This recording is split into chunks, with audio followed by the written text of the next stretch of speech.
What's up, everybody? Thank you for tuning in today to another episode here at Airbnb Rental Empire. You know, there's a lot going on. I just got back from Brazil, like I pointed out to you guys, where I acquired a rental arbitrage property over there for me and my wife to live in while we're there visiting her family.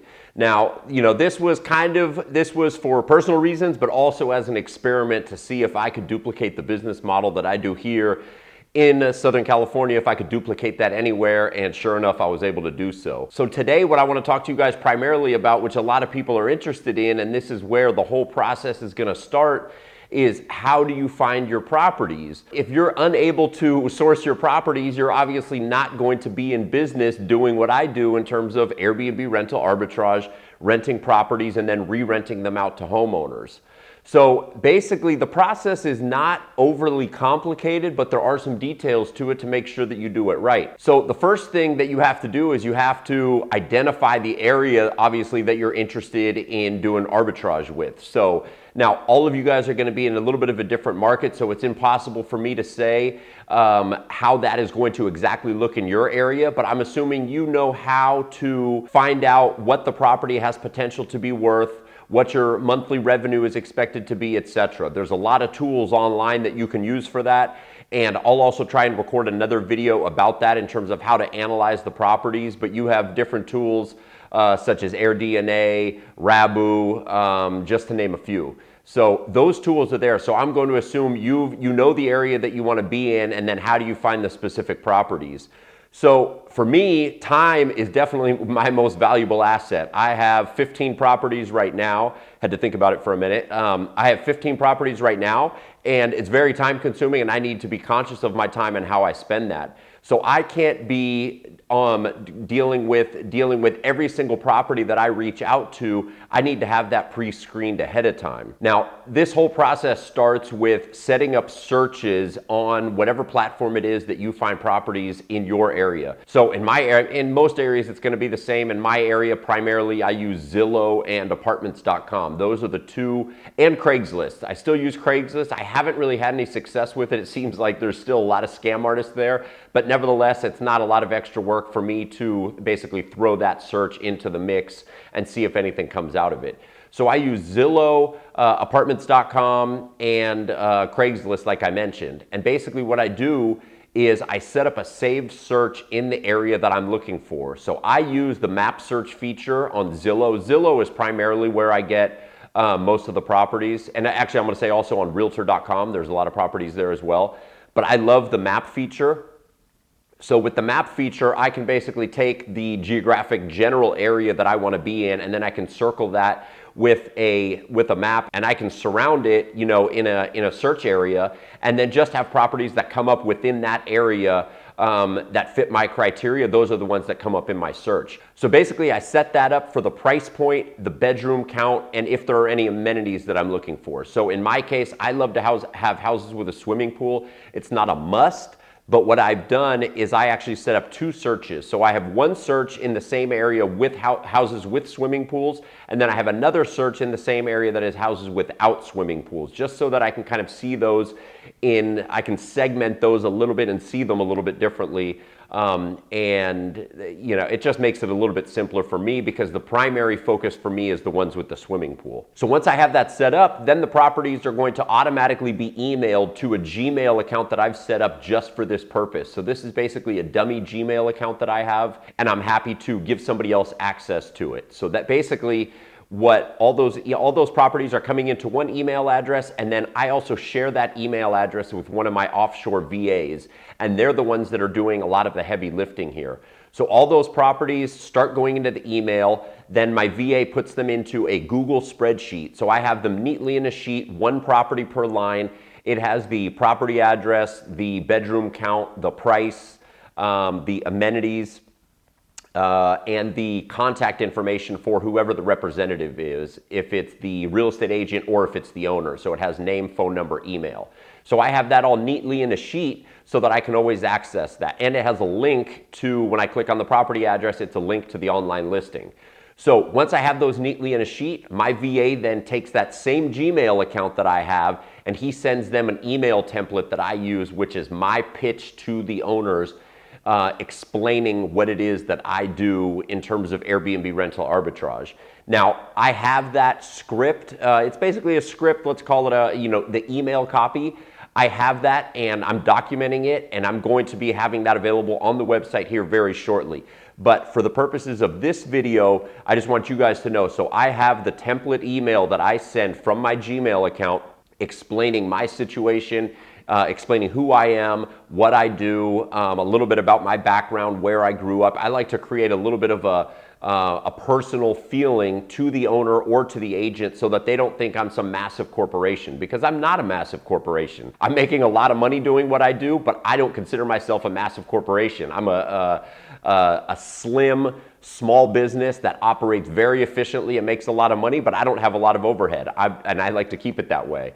So I want them to get that feeling that they know me personally and they're going to have contact with me personally, which is true as well. They do have my contact information. I'm in contact with the owners directly. I do all the negotiations ultimately with the owners directly to secure the property. That's the reason that I want them to know me personally from the email that I initially send to them. Now that email is going to explain, like I said, the basics of what I do, and explain that I'm going to be doing Airbnb rental arbitrage. I don't want to waste a lot of time with property owners.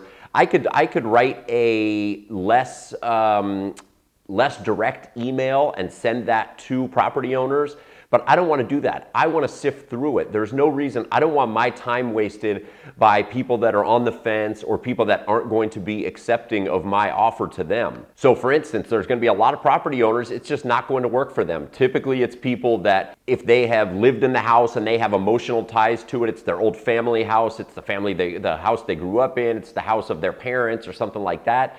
They're usually going to be unlikely candidates to let you do Airbnb rental arbitrage. Not in all cases, but a lot of times they have this emotional attachment to it, and they don't want to basically have a lot of different people coming through the property. So those aren't the people that I necessarily want to spend a whole lot of time on. I want to focus on my hot leads, people that know exactly what it is that I'm presenting to them, and then I can work on those leads rather than wasting my time on cold leads. So my email has all that information in there. It tells them exactly what I'm going to do, and then if they come back to me and they reply and say, I'm interested to talk more, or they ask me some questions, now I know that they're warm, and at that point in time, then I can go and I can focus a little bit more effort in terms of trying to close the deal. So if they send me something, sometimes an agent will send me something with a question or two saying, when can you come and view the property? They're just trying to get showings. I don't waste my time with that. I make sure to ask them directly, have you presented my offer to the homeowner, and have they expressed some level of interest in terms of being willing to accept what I do?